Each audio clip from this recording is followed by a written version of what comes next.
In North Carolina, it is currently allowed by law to continue having sex with a woman even if she decides that she no longer wants to have sex, if she decides to withdraw consent.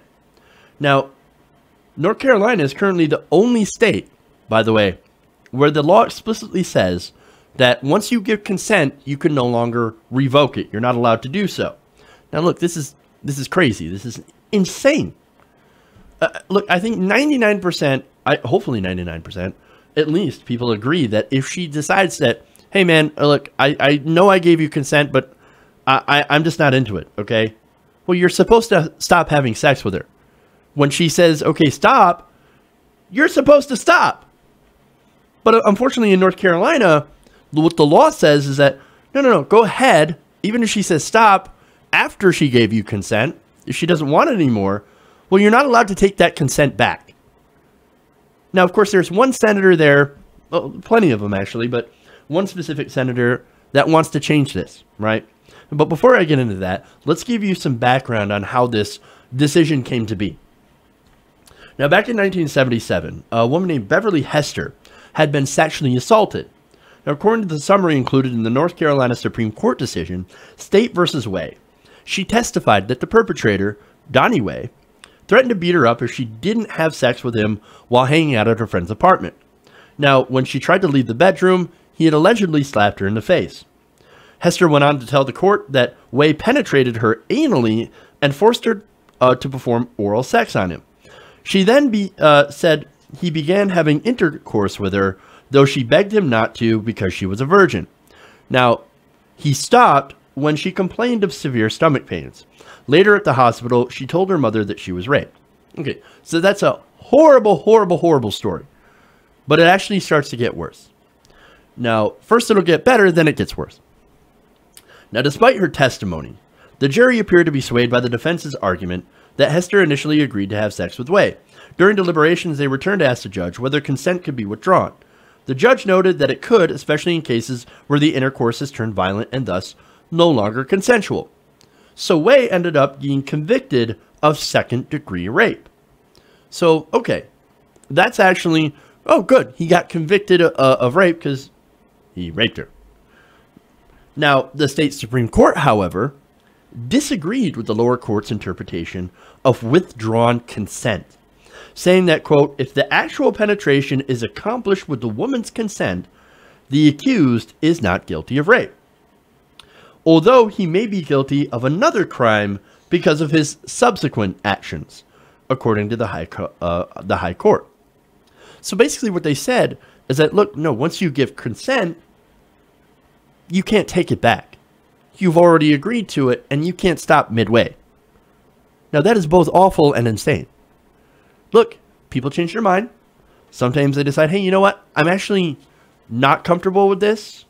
Or, I mean, it doesn't feel good or kind of hurts.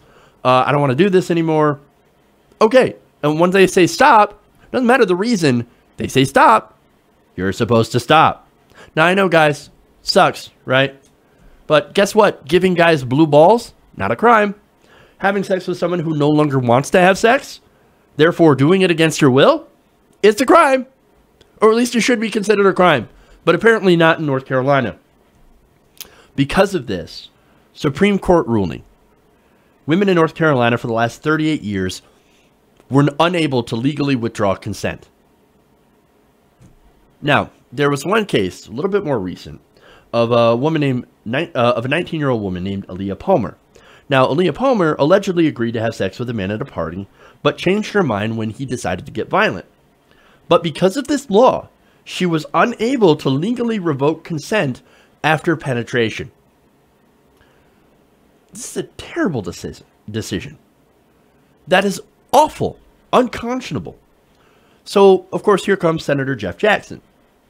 Now, Jeff Jackson is a Democrat, and he has filed a bill that would actually try to change this law. And actually, he's been trying to change this law for a couple of years now. The last time was in 2015, where he filed a similar bill with two Republican co-sponsors. All right, so this is bipartisan in nature.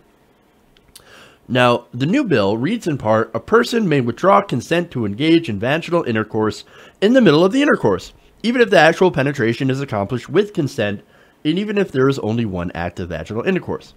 Basically, again, boiled down is if you tell them to stop, they have to stop. Period.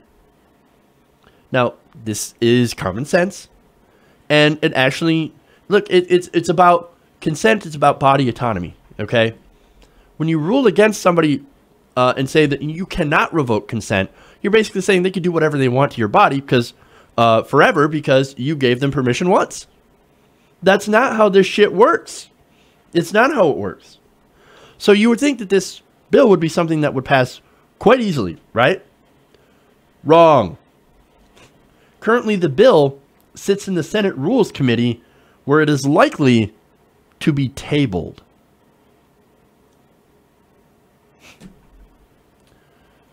Tabled. They're not even going to take it up. They're not going to vote for it. They're going to vote on it.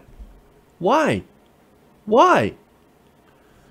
Now, Jackson tells Broadly that, don't worry, it might be tabled now, but I'm going to file it again next year. I'm going to keep filing in this until they actually take it up and vote for it.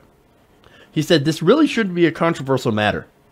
North Carolina is the only state in the country where no doesn't really mean no. Right now, if a woman tells a man to stop having sex, he is under no legal obligation to do so, as long as she initially consented. If sex turns violent, the woman has no right to tell the man he must stop.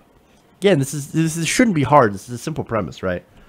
Now, it should be really surprising that it is currently not the case in this state.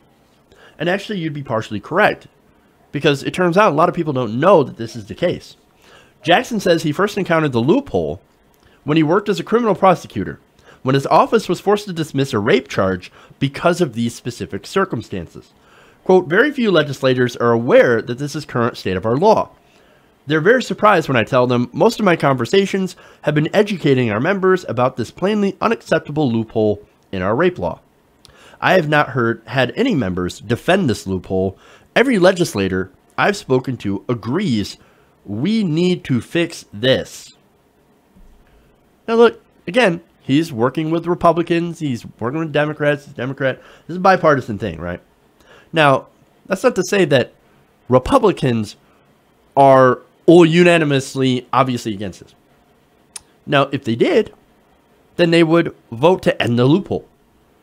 But it turns out there are enough Republicans out there that are saying, and they're being influenced by certain people that are saying, hey, you know what? We think it's okay. If you give consent once, then, well, you always have consent, and you should be able to finish. The blog, and again, there's a conservative blog out there that he uses as an example. In it, the writer equates Jackson's work to address what he calls the rules of fornication as, quote, pandering to the Women's Studies Department alumni. Yeah, there are people defending this. And right now, I can assure you, they're furiously typing comments right now, calling me a cuck. Almost guaranteed. I see you're typing. I know what you're doing. Interestingly enough, cuckolding actually involves consent, something that you don't seem to be in favor of. Anyway, just saying.